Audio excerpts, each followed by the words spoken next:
What's up, investors? It's Mike from MJF Invest. Today's video is going to be about Airbnb. It's a big IPO, but before I get into that, please hit that like button. An early thumbs up really helps me out with the YouTube algorithm. It's a young channel. I'm really trying to grow, working hard to surround myself with positive investors who really love this process.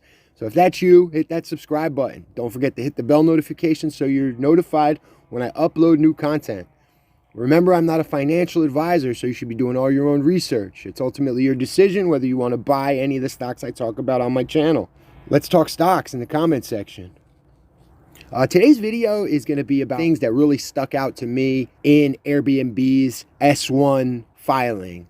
We're expecting that Airbnb is going to IPO sometime this week under the ticker symbol ABNB.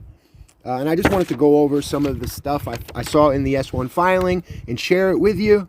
Make sure you stick around to the very end of the video. I got a lot of information I want to cover. And at the end, I'm going to tell you how I'm playing it. The first thing I found important in this S1 filing was the story of Airbnb.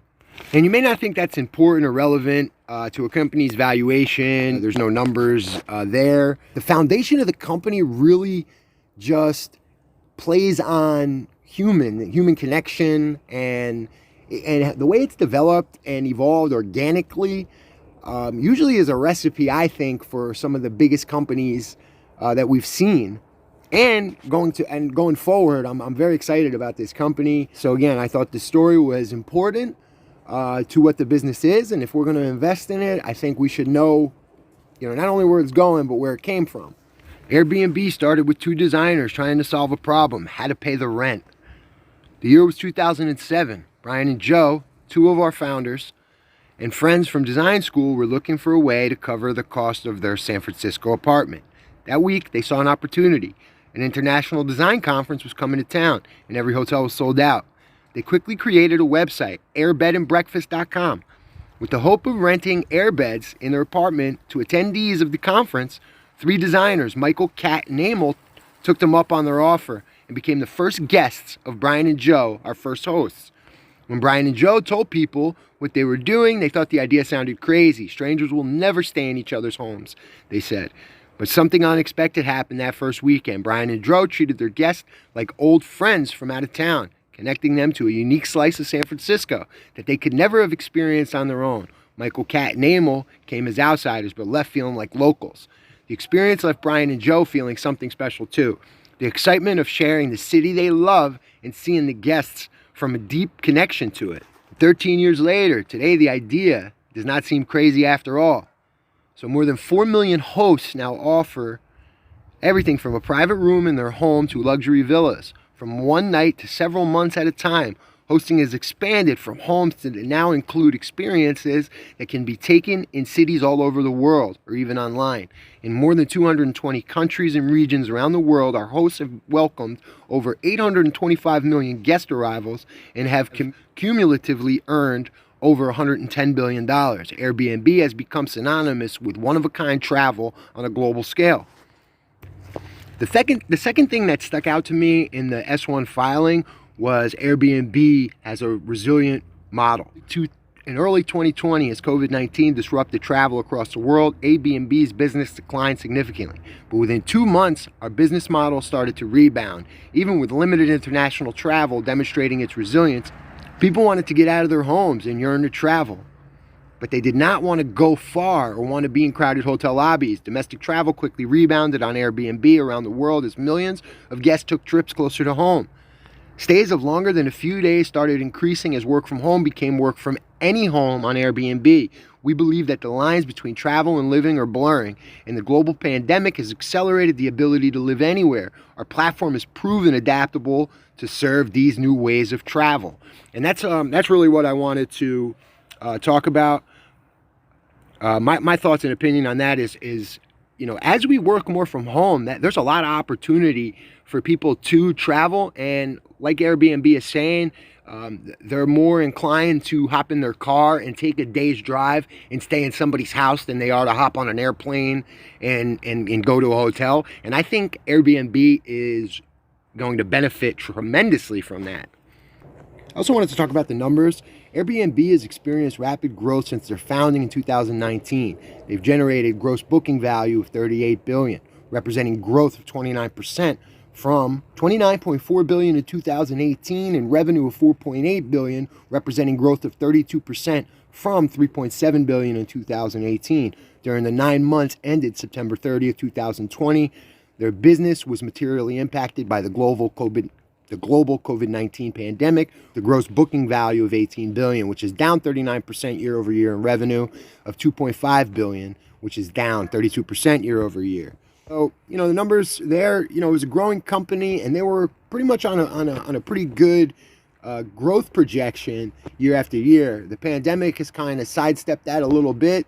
So you have to ask yourself before investing in this company, do you expect a full recovery? Do you have faith in Airbnb getting back on the right track quickly and efficiently? That's definitely a question that you have to ask. It's a pretty simple middleman platform.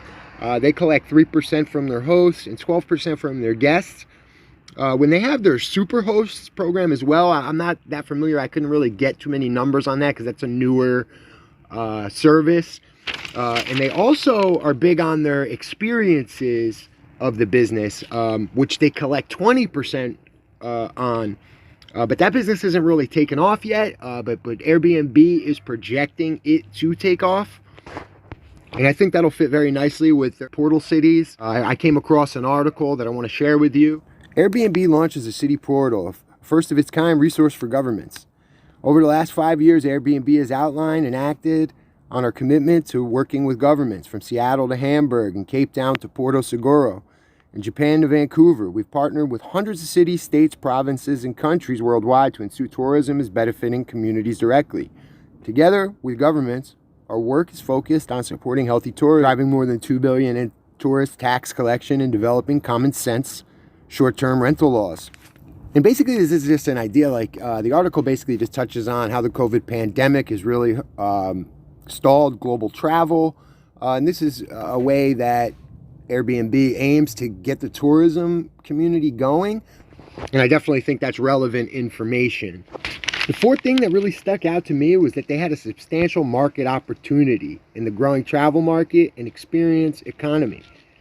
They estimate our serviceable addressable market, which is their SAM, today to be $1.5 trillion, including $1.2 trillion for short-term stays and $239 billion for experiences. We estimate our total addressable market, their TAM, to be $3.4 trillion, including $1.8 for the short stays and $210 billion for long-term stays, and $1.4 trillion for experiences. They have estimated key components of their SAM and TAM using 2019 actual figures and believe their market opportunity can grow over the long term at the rate of travel spending. While the current travel market remains unpredictable, they believe estimates made prior to the COVID-19 pandemic to be the best representation of their long-term travel opportunity. Also in the S1 filing, Airbnb discusses their long-term growth strategy, which is to continue to invest in their key strengths. They want to unlock more hosting in order to have enough selection for guest bookings on their platform. They will continue to invest in growing the size of the quality of their host community, and they believe that they just have scratched the surface of the opportunities that hosting can provide. They want to grow and generate their guest community. They intend to attract new guests to Airbnb and convert more of them into brand advocates. They will continue to focus on engaging their existing guests to return to book and to use Airbnb with more frequency. They also plan to invest in their brand. They also plan to expand their global network. I wanted to talk a little bit about Brian Chesky, their CEO. He's a very bright guy, a very impressive guy, and he's definitely the kind of guy I want to bet on. If you've been watching the channel at all, I say quite a bit, bet the jockey, not the horse. We talk about Chamath Palihapitiya quite a bit. We talk about Kathy Wood. We talk about understanding and knowing what the big money is doing. Not saying to follow blindly, but definitely pay attention to and see what they're doing and have an understanding of why they're doing it. So Brian Chesky kind of fits that mold. It's very obvious, a remarkable CEO.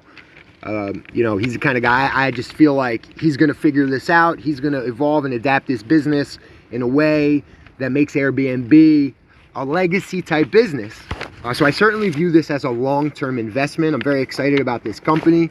With that being said, there are risks associated with an investment like this. In the S1 filing, Airbnb acknowledged risk factors and risk related to their business, the COVID-19 pandemic and the impact of the actions to mitigate the COVID-19 pandemic have materially and adversely impacted and will continue to materially and adversely impact their business, results of operations and financial conditions. Also, according to the S1 filing, they have incurred net losses in each year since inception, and they may not be able to achieve profitability. They incurred net losses of $70 million, $16.9 million, $674.3 million, and $696.9 million over the years ended December 1st, 2017, 18, and 19. And the 9 months ended September 30th, 2020, respectively, as December 1st, 2019, and September 30th, 2020. They had accumulated a deficit of $1.4 billion and $2.1 billion, respectively. So there is risk associated that I want you to pay attention to. I'm deciding. I'm very interested in to see where this company ends up on its actual IPO. If it doesn't run 30 or 40%, I've been hearing we're going to get between a $40 and a $50 share price, with the market capitalization being in that $30-35 billion range. If it stays there, I'm certainly going to buy. I view this as a great long-term investment. I'm betting on Brian Chesky. If this goes crazy like Snowflake did or some of the other IPOs, I may back off, at least for a little while, to see what happens. If this starts going, up to 60, 70, if this starts moving up 30, 40, 50%, I may pass. But if this is going to IPO at the market cap that I'm hearing, I'm definitely going to get involved. I view this as a long-term investment. Let me know your thoughts. I hope you enjoyed the video. I just wanted to go over some highlights from the S1 filing and give my thoughts on this IPO. It's definitely a hype IPO. Let me know what you think. Let's talk stocks in the comment section. Don't forget to hit that like button and tap subscribe for future content.